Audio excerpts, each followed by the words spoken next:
আল্লাহর দুশমন, রাসূলের দুশমন। রাসূলের কথা বলার কারণে তোমরা আমাদেরকে দুশমন মনে করো। শুনে রাখো, আমরা রাসূলের সৈনিক, আল্লাহর সৈনিক।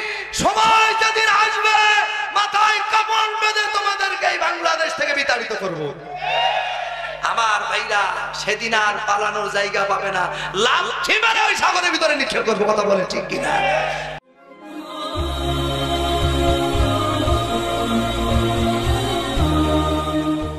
আমার নবীজি যখন মক্কার ভিতরে থাকলেন, মক্কার মানুষগুলি আমার নবীজিকে এত অত্যাচার করলো, এত পরিমাণ অত্যাচার করলো। আমার নবীজিকে শেষ পর্যন্ত আল্লাহ পাক নির্দেশ দিল, ওগো হাবিব, ওগো বন্ধু, তোমাকে মক্কা ছেড়ে চলে যেতে হবে। 6 মাস আগে বললেন। কয় মাস? আমার নবীজি হযরত আবু বকরকে বললেন, আবু বকর, আমি এই মক্কায় মনে আমার থাকা হবে না, এই মক্কা থেকে আমাকে মদিনায় চলে যেতে হবে। আবু বকরকে বলার পর বলেন তো আবু বকর নিজের জন্মভূমি সবকিছু ছেড়ে আল্লাহ রাসূলের সাথে কি কারণে গিয়েছে? একটা কারণেই গিয়েছে, নবীজির অনুসরণ। কথা বলে ঠিক কি? আমাদের দেশে অনেক মানুষ আছে, যদি বলি ভাই আমার নবীজিকে গালি দেয়, চলো মিছিলে যেতে হবে, বউ হাত ধরি কয় ও যাওয়ার দরকার নাই। আছে না? না, তোমার মতো মুসলমানের 5 পয়সার দাম নাই। কি আছে না? এরকম আছে না? নবীকে গালি দেয়, আছে না? আমার ভাইরা, আমার নবীজি আবু বকরকে কোনো প্রশ্ন করে নাই। সুবহানাল্লাহ। আমি হিজরতের কাহিনী বলা আমার উদ্দেশ্য না, আল্লাহ রাসূলের অনুসরণ কিভাবে করতে হবে সেটাই বোঝানোর জন্য হযরত আবু বকর ওই দিন থেকে আর বাড়িতে কোনোদিন বিছানায় মাথা রেখে ঘুমায় না। সুবহানাল্লাহ বলেন। এরপরে হযরত আলীকে বলছে, আলী, আমি যেদিন মক্কা থেকে মদিনায় যাব আমার বিছানায় তোমাকেই থাকতে হবে। আচ্ছা বলেন তো, আলী কি জানতো না যে আমার নবীজি যদি চলে যায় তাহলে আমি বিছানায় থাকলে ওই কাফেররা নবীকে না পাইলে আমারে হত্যা করবে? জানতো না? জানতো। এরপরেও আলী কোনো প্রশ্ন করে নাই, কারণ নবীকে কি করতো? ভালোবাসতো। সৃষ্টির সেরা তুমি, এ বুকে রত্ন তুমি, তুমি যে মদিনা বুলবুল, তোমাকে চিনতে করিনি ভুল। হে রাসূল, তোমাকে চিনতে করিনি ভুল। দিনের লাগিয়া তুমি কতই না কেঁদেছো, উহুদের ময়দানে তুমি কত রক্ত ঝরাইছো,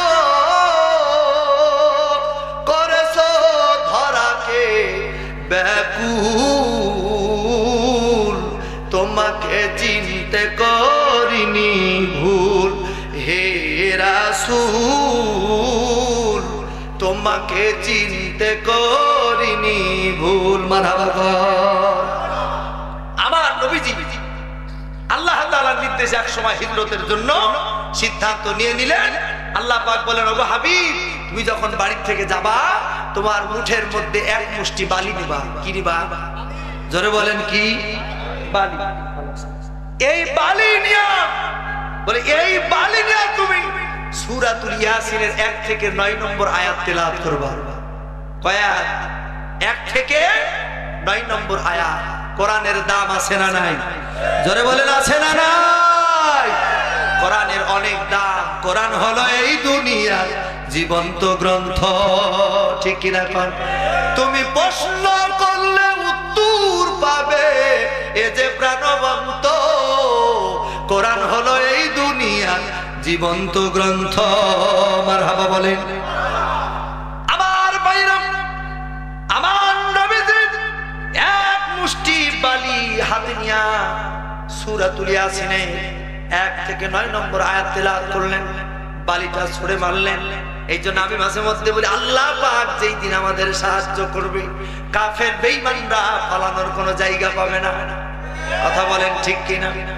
1 মুষ্টি বালি নবীজি আমার যখন ছুড়ে মারলেন এই বালিটা কাফের বেঈমানদের চোখের ভিতরে পৌঁছায় গেল।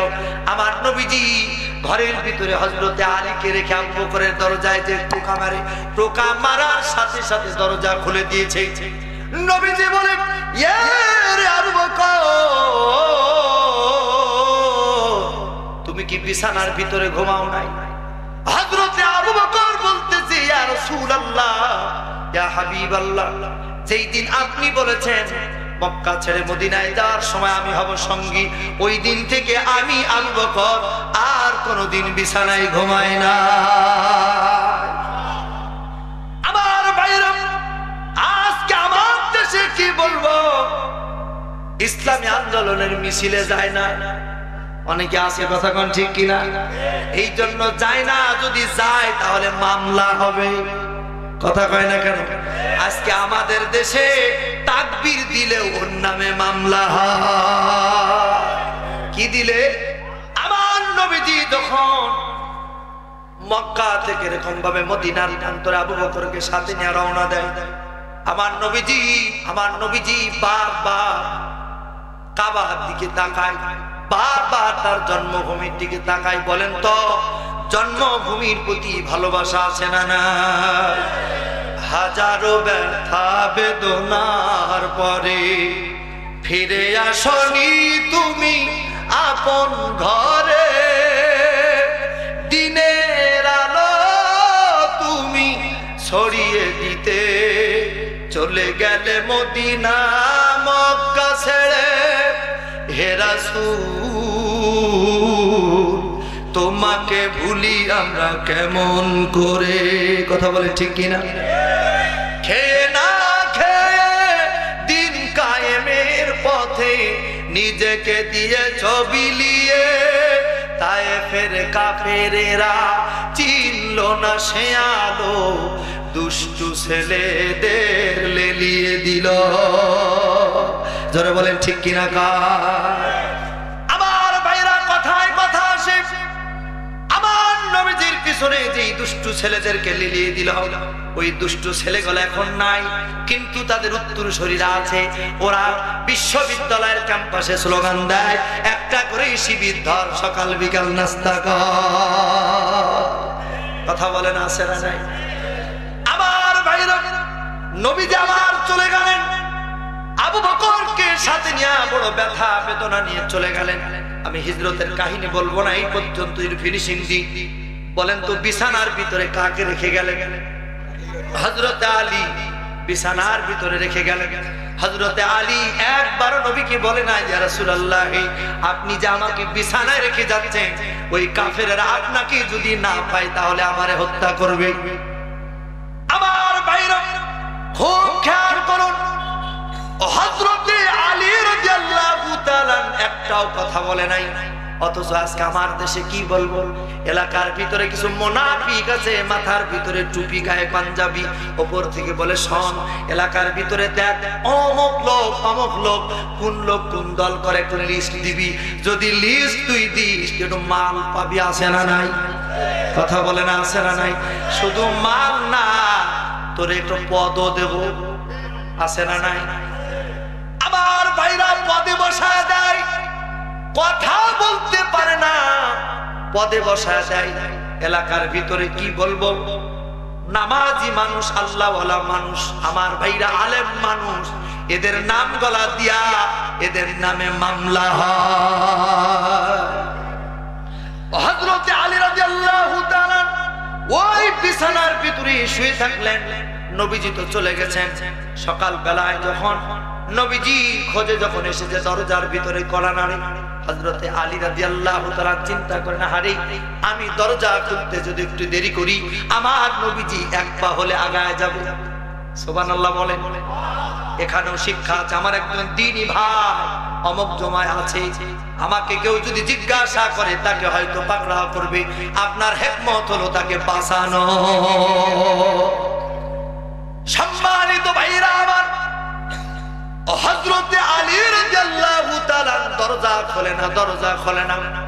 তিনি এক পর্যায়ে দরজা ঝাঁকাতি দরজা ভেঙে ফেলে। হযরতে আলীকে জিজ্ঞাসা করে, তুমি দরজা খুলতে দেরি করেছিলে কেন?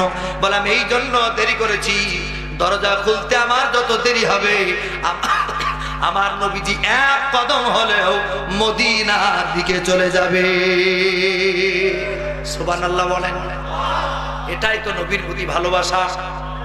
আমার ভাইরা, অথচ আমাদের দেশে ইমাম সাহেব যদি মসজিদের মেম্বারে হক কথা বলে, ওই ইমামের পিছনে নামাজ পড়ে, মসজিদ থেকে বের হয়ে খুঁটো গায়ে এই ইমাম চলবে না, কথা কোন আছে না নাই? এই ইমাম চলবে না, এই ইমামের কথা ভালো না, আছে না না? ও মিয়া, তুমি সুদ খাও, সুদের বিরুদ্ধে কথা বললে তো তোমার গায়ে লাগবে, কথা কয় না? আমার ভাইরা, তুমি ওই নেতার পিছনে ছুটো যেই নেতার পিছনে গেলে নারায়ে তাকবীর আল্লাহু আকবার দেওয়া যায় না, আছে না নাই? যেই নেতার পিছনে গেলে নারায়ে তাকবীর আল্লাহু আকবার আল্লাহর এই নাম না যায় না, ওই দলের পিছনে তুমি যদি যাও, ওই দল তোমারে জাহান্নামে নিয়ে যাবে। এই জন্য তুমি ওই দলের পিছনে দৌড়াও, ওই দলের পিছনে দৌড়াও যেই দলের পিছনে গেলে বলে নারায়ে তাকবীর আল্লাহু আকবার, আমার নেতা তোমার নেতা বিশ্ব নবী মুস্তাফা। বাজার হচ্ছেন আপনারা? আমার ভাইরা, হযরতে আলী রাদিয়াল্লাহু তাআলা চাদর মুড়ি দিয়ে ঘুমাচ্ছে, দরজা ভেঙে ফেললো, চাদরটা এমন ভাবে ধরে আছে, চাদর নিয়ে টানা হাসলা করে। হযরতে আলীর চিন্তা হলো আমার নবীজি যেন আগিয়ে যায়। আমার ভাইরা, হযরতে আলী ওই যে চাদর মুড়ি দিয়ে শুয়ে আছেন, চাদর ছাড়তে চায় না। আলীকে প্রশ্ন করা হয়, তুমি চাদর ছাড়ো না কেন? আলী বলে, আমি এই জন্য চাদর ছাড়ি না, যতক্ষণ পর্যন্ত আমাকে নিয়ে টানা হেসরা করবে, আমার নবীজি এক কদম হলে মদিনার দিকে আগাবে। কি আনুগত্য আর কি ভালোবাসা দেখেন। আর আমরা কি বলবো? ইমাম সাহেবকে পুলিশে ধরে নিয়ে যায়, আর কিছু মানুষ বগল বাজায় কয় হুজুরের দরকার কি? ওই কথা বলার আছে না না? সম্মানিত ভাইরা আমার ভাইরা, আমি 56 দিন ছিলাম, অনেক মানুষের মুখে অনেক কথা শুনেছি, আবার বের হয়ে আসার পরে যখন বলি, কয় আসলাম তোমার লজ্জা নাই? আমি বলি, ও মিয়া, তুমি বোঝো না আল্লাহর জান্নাত আমাদেরকে হাতছানি দেয়া ডাকে। জোরে বলেন ঠিক কি না? সম্মানিত ভাইরা, আমার নবীজি যখন চলে গেল, হযরতে আলীকে যখন তার চাদর ছাড়া আলীর সাথে যখন কথাবার্তা বললেন, হিজরতের কাহিনী আপনাদের জানা। আসলে আমার কাহিনী বলাটা উদ্দেশ্য না, আমি আপনাদেরকে বোঝাতে চাই। নবীজি যখন মক্কা ছেড়ে চলে গেল, বলেন তো মদিনার ভিতরে নবীজিকে ভালোবাসতো কি বাসতো না? ভালোবাসার মানুষ ছিল কি ছিল না? মক্কার ভিতরে নবীজিকে ভালোবাসার মানুষ ছিল কি ছিল না? আমার ভাইরা, এই যে বাংলাদেশের ভিতরে এত তাফসীর হয়, এত ওয়াজ মাহফিল হয়, কিন্তু একটা মানুষের তামান্না এখনো হৃদয়ের ভিতরে রয়ে যায়। কথা বলেন ঠিক কিনা? যত হুজুরের আপনি ওয়াজ শুনেন, বিশ্ববরেণ্য মুফাসসির কোরআনের পাখি, আসলে এমন আলোচনা মনে হয় যে আবার তার কণ্ঠে শুনি। এই তামান্না আছে না? কেন আছে জানেন? তার প্রতি আমাদের ভালোবাসা আছে। জোরে বলেন ঠিক কিনা? এই জন্য কষ্ট লাগে। কষ্ট লাগে না? কষ্ট লাগে। সম্মানিত ভাইরা আমার, ভাইরা, নবীজি আমার যখন চলে গেছেন, নবীজির প্রতি ভালোবাসা ছিল এমন কিছু মানুষ এই মক্কার ভিতরে ছিল। তার ভিতরে যুবকেরা, তোমরা শোনো, তোমরা কার পিছনে দৌড়াও? তোমরা কার পিছনে দৌড়াও? আল্লাহর পিছনে দৌড়াও। কথা বলেন ঠিক কিনা? আমার ভাইরা, নবীজি যখন মক্কা ছেড়ে যখন মদিনায় চলে গেছে, মক্কার সেই ভালোবাসার মানুষগুলি চোখের পানি ছেড়ে কেঁদেছে। কথা বলেন ঠিক কিনা? এমনকি আপনারা জানেন, আব্দুল উজ্জা নামক একজন যুবক তার চাচার বাড়িতে উট, দুম্বা, ভেড়া চড়ায়। চাচাকে যে বলছে, চাচা শুনলাম আব্দুল্লাহর বেটা মুহাম্মদ আর মক্কায় নাই, চলে গেছে। আমার আর ভালো লাগে না। আমি যখন ওই মক্কার ভিতরে যখন আমি উট দুম্বা ভেড়া চড়াইছি, মাঝে মধ্যে আমার পাশ দিয়ে হেঁটে যেত, আমি যখন চেহারা দেখতাম আমার প্রাণটা জুড়িয়ে যেত। সুবহানাল্লাহ বলে। কয় আকাশের তারাগুলি, আকাশের তারাগুলি ঝিলিমিলি ঝিলিমিলি ঝিলিমিলি জ্বলছে, ডালে ডালে ফুলগুলি সৌরভে দুলছে, রাসূল এসেছে হাবিব এসেছে, কর না, রাসূল এসেছে হাবিব এসেছে। কয় আরব দেশে কাবার পাশে মানবেরই সেরা মানব এসেছে, মামিনার কোলে চন্দ্র দোলে, ডালে ডালে পাখিরা গান ধরেছে, হাবিব এসেছে হুজুর এসেছে, হাবিব এসেছে হুজুর এসেছে। বলেন মারহাবা। আব্দুল উজ্জা বলে আমার ভালো লাগে না। চাচা, আমি মনে করেছিলাম তুমি আব্দুল্লাহর বেটা মুহাম্মদের কাছে কালিমা পড়ে মুসলমান হবা, আমিও তোমার সাথে সাথে মুসলমান হব। সুবহানাল্লাহ বলে। চাচা বলে, এই আব্দুল উজ্জা, আর একবার এই কথা বলবা না। আব্দুল উজ্জা বলছে, চাচা আমি মনে করেছিলাম তুমি কালিমা পড়ে মুসলমান হবে, যেহেতু হও নাই, আমি তোমার সামনে ঘোষণা দিয়ে দিলাম লা ইলাহা ইল্লাল্লাহ। আমার ভাই এই কথা শোনার পর চাচা বলছে, আব্দুল উজ্জা তুমি কি জানো এই কালিমা পড়ার কারণে তোমার পরিণতি কি হবে? আব্দুল উজ্জা বলছে, চাচা আমি জানি হয়তো তুমি আমাকে বাড়িতে রাখবে না, আমি চলে যাব, তবু আব্দুল্লাহর বেটা মুহাম্মদ রে না দেখলে আমার কলিজা ঠান্ডা হয় না। আমার মন কান্দে যাইতে মদিনায়, মন চায় না, মন চায় না। গরিব আমি থাকি বাংলায়, কেমনে যাব মদিনায়, আমার মন কান্দে যাইতে মদিনায়। মারহাবা বলে। আমার ভাই আব্দুল উজ্জা বলছে, চাচা মুহাম্মদের কালিমা না পড়লে আমাদের ভালো লাগে না। আমি বলি যারা ইসলামের দুশমন, আল্লাহর দুশমন, রাসূলের দুশমন, রাসূলের কথা বলার কারণে তোমরা আমাদেরকে দুশমন মনে করো, শুনে রাখো আমরা রাসূলের সৈনিক, আল্লাহর সৈনিক। সময় যেদিন আসবে মাথায় কাফন বেঁধে তোমাদেরকে এই বাংলাদেশ থেকে বিতাড়িত করব। আমার ভাইরা সেদিন আর পালানোর জায়গা পাবে না, লাঠি মেরে ওই সাগরের ভিতরে নিক্ষেপ করবো। কথা বলে ঠিক কিনা? তোমরা আমাদের ঘাড় মটকায় দিতে চাও, কি বলেন, আছে না? আমাদের ঘাড় মটকায় দিতে চায়। আমার ভাইরা আলেমদেরকে নিয়ে বেয়াদবিপূর্ণ কথা বলে এরকম নাস্তিক আছে না? নাই, আছে। আবার ভাইরা আলেমদের সম্মান আকাশ চুম্বি সম্মান। যে আলেম রাস্তা দিয়ে হেঁটে গেলে, কোন কবরের পাশ দিয়ে গেলে, একজন আলেমের বরকতে কবরে আযাব মাফ করে দেয়। ও মিয়া, তোমার মতো সুদখোর, ঘুষখোর, বিড়িখোর, তাড়িখোর, মানুষের টাকা মেরে খাও, তোমার মতো সুদখোর ওই ডক্টর ইউনূসের নাম যদি লিখে কোন ওই গরুর গায়ে যদি উকুন হয় লিখে দিলে ওর উকুন বের হয়ে যাবে। কথা বল ঠিক কিনা? কষ্ট পাচ্ছেন আপনারা? আছে না এরকম? আছে না? আচ্ছা, তোমরা আলেমদের নিয়ে কথা বলো, আলেমের আকাশ চুম্বি সম্মান, আলেমদের দিকে বাঁকা নজরে দেখো না। আমরা এই দুনিয়ায় কত বাঘা বাঘা নেতারে দেখলাম, কত বাঘা বাঘা নেতারে দেখলাম, টাকা দিয়া, গাড়ি ভাড়া দিয়া বিশাল জনসভা, মরণের পরে টাকাও দিতে পারে না, জানা যায় লোকও হয় না। কথা বলে না কেন যুবকেরা? কথা বলে না। ও যুবকেরা শোনো, আমার ভাইরা, ইসলাম বিদ্বেষী মানুষেরা শোনো, কোরআনের পাখি যখন দুনিয়া থেকে বিদায় হয়েছে, মানুষ পকেটের টাকা খরচ করে টেকনাফ থেকে তেতুলিয়া, রূপসা থেকে পাকুড়িয়া, সব মানুষ তার জানাজায় শরীক হওয়ার জন্য রওনা দিয়েছে। তোমরা বরং বাধা দিয়েছো। কথা বলেন ঠিক কিনা বলেন? তোমরা বাধা দিয়েছো,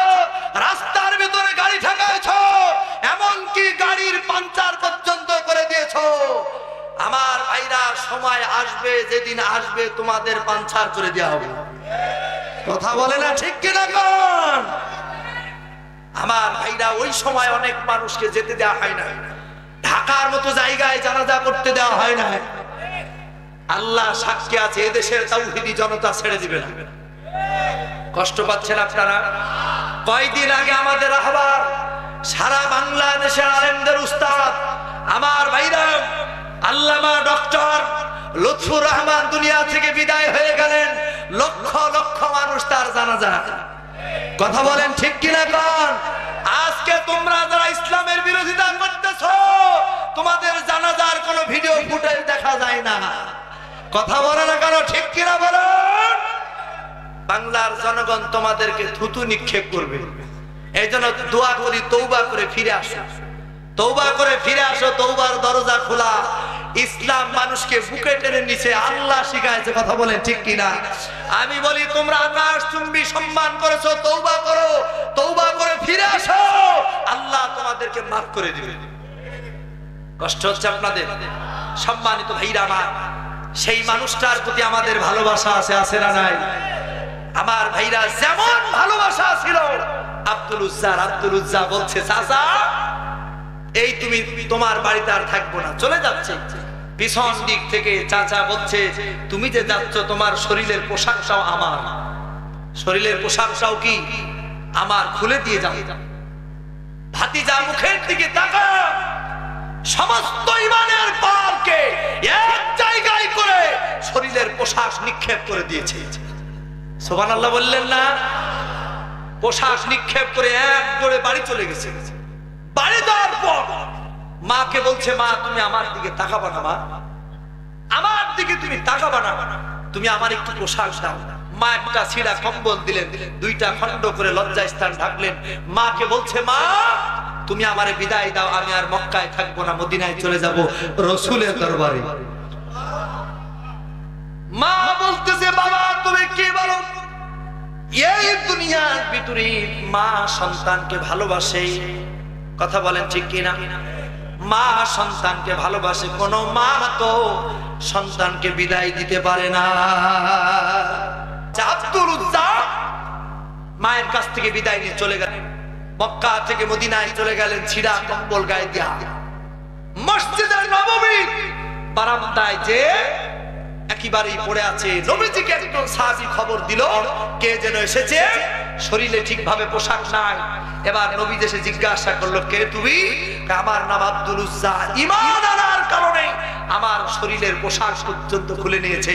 নবীজি আমার বুকে টেনে নিলেন। আমার ভাইরা, নবীজি আমার বুকে টেনে নিলেন। ইসলাম কত সুন্দর দেখবেন। প্যারেড ময়দানে যখন হিন্দু মুসলমান হয়েছে, কোরআনের পাখি ওই হিন্দু মানুষটারে বুকে টেনে নিয়ে, কি বলেন দেখেন না আপনারা? এই দৃশ্যগুলো দেখেন নাই? আমার ভাই ইসলাম মানুষ, ইসলাম উদারতা দেখায়ছে। কথা বলেন ঠিক কিনা বলেন? ইসলাম উদারতা দেখায়ছে। নামাজে যাবেন, ধনী গরিব, বড় লোক, রিকশা চালক, ভ্যান চালক, লক্ষ লক্ষ টাকার মালিক এক কাতারে দাঁড়িয়ে নামাজ হয়ে যায়। এই প্যান্ডেলের ভিতরে এমনও মানুষ আছে লক্ষ টাকার মালিক, আবার এমনও মানুষ আছে রিকশা চালায়। কোরআনের বরকতে আপনারা বসে গেছেন, ঠিক কিনা বলেন? সম্মানিত ভাইরা, আব্দুল উজ্জা নবীজি বুকে টেনে বলে, আব্দুল উজ্জা তোমার নাম আজকে আব্দুল উজ্জা নয়, তোমার নাম হলো আব্দুল্লাহ। সুবহানাল্লাহ বলেন। এই জন্য নাম সুন্দর হতে হবে। আমাদের দেশে অনেকের নাম রাখে খারাপ, আর ভালো নামটা প্রকাশ থাকে না। নাম রাখে জান্নাতুল ফেরদৌস ইতি। ইতি মানে শেষ, ইতি মানে জান্নাতুল ফেরদৌস নামে ছেলেই না, ওকে ছেলে ইতি। নাম রাখে সুমাইয়া আক্তার সেতু। সেতু মানে ব্রিজ, সেতু মানে কি? ব্রিজ। অথচ সুমাইয়া নামে ছেলে আসে না নাই? সুন্দর নাম রাখতে হবে, এটা রাসূলের আদেশ, হাদিস, সুন্নাত। সুন্দর নাম রাখবেন সন্তানের। ওই লালটু বেলটু কেলটু রাখা যাবে না। কি বলে ঠিক কিনা? আসে না এরকম? আসে না? কি যে নাম রাখে, আর কি বলবো, নাম এমন নাম রাখেও নাম মুখ দিয়েও বের হয় না। এই জন্য নাম সুন্দর নাম রাখবেন, খুশি হবেন কে? ইসলাম তো সৌন্দর্যকে পছন্দ করে। সুবহানাল্লাহ। তো আব্দুল উজ্জা ওখানে যাওয়ার পর আব্দুল্লাহ নাম হলো কি নাম? জোরে বলেন কি নাম? আব্দুল্লাহ। আব্দুল্লাহ আহলে সুফার ভিতরে কোরআন শিখলেন। কোরআন শিখা দরকার আছে না নাই? ছেলে মেয়েদেরকে মাদ্রাসায় ভর্তি করবেন, কথা বলেন ঠিক কিনা? মাদ্রাসায় পড়ায় এখন ডাক্তার বানানো যায়, মাদ্রাসার পড়ায়ও কোরআন কি বলবো ইঞ্জিনিয়ার বানানো যায়, কথা বলেন ঠিক কিনা? কারণ এই দেশে এমন ইঞ্জিনিয়ার আছে যে ঘুষ খায় না, ঘুষ না খাওয়ার কারণে ওর চাকরি চলে যায়। এমনও আছে পুলিশ কনস্টেবল আছে, ঘুষ না খাওয়ার কারণে ওকে চাকরি থেকে বাদ দিয়ে দেয়, জায়গায় জায়গায় ট্রান্সফার করে, আসে না নাই? আমার ভাইরা, এই জন্য আপনাদেরকে বলবো সন্তানগুলি মাদ্রাসায় ভর্তি করবেন। সন্তান আপনি যখন মারা যাবেন, আপনার সন্তান জানাজা করলে আল্লাহর আরশ পর্যন্ত খুশি হয়ে যাবে। আপনার সন্তান আপনার কবরের পাশে যে যখন পড়বে, ও রব্বিরহামহুমা কামা রব্বায়ানি সগীরা, আল্লাহ পাক আপনার কবরে আযাবকে মাফ করে দিবেন। আর আপনার সন্তানকে যদি বিড়িখোর বানান, আপনি মরে যাওয়ার পরে সব বেঁচে ওই মালিক হবে, কথা বলে না ঠিক কিনা? কর এই জন্য আপনার সন্তানকে নৈতিক শিক্ষা দেবেন। রাজি আছেন ইনশাআল্লাহ? আহলে সুফার ভিতরে কোরআন শিখলেন। শিখার পর, সংক্ষেপে বলতেছি, শিখার পর আব্দুল্লাহ কোরআন তেলাওয়াত করে। সুবহানাল্লাহ। কোরআনুল কারীমের ভিতরে আল্লাহ পাক কি জাদু দিয়েছে, সুবহানাল্লাহ। আমার ভাইরা, কিছুদিন পর যুদ্ধ। আবু হুরায়রা, আবু বকর, ওমর, উসমান সবাই নবীজিকে সম্পদ এনে দিচ্ছেন, কিন্তু আব্দুল্লাহর দেওয়ার মতো কিছু নাই। এ কথা আমি আপনাদেরকে বলি, যদিও আমরা যুদ্ধের কোন ঈমান আমাদের ভিতরে নাই, কিন্তু মনে তামান্না তৈরি করতে হবে যে আমরা আল্লাহর দ্বীন প্রতিষ্ঠার জন্য শহীদ হয়ে যাব। আমার ভাইরা, শহীদি তামান্না কোরআনুল কারীমের ভিতরে আল্লাহ পাক স্পষ্ট ভাষায় বলেছেন। আল্লাহ রাব্বুল আলামিন বলেছেন, ওয়াজাহাদু ফি সাবিলিল্লাহ উলাইকা ইয়ারজুনা রাহমাতাল্লাহ ওয়াল্লাহু গফুরুর রহিম।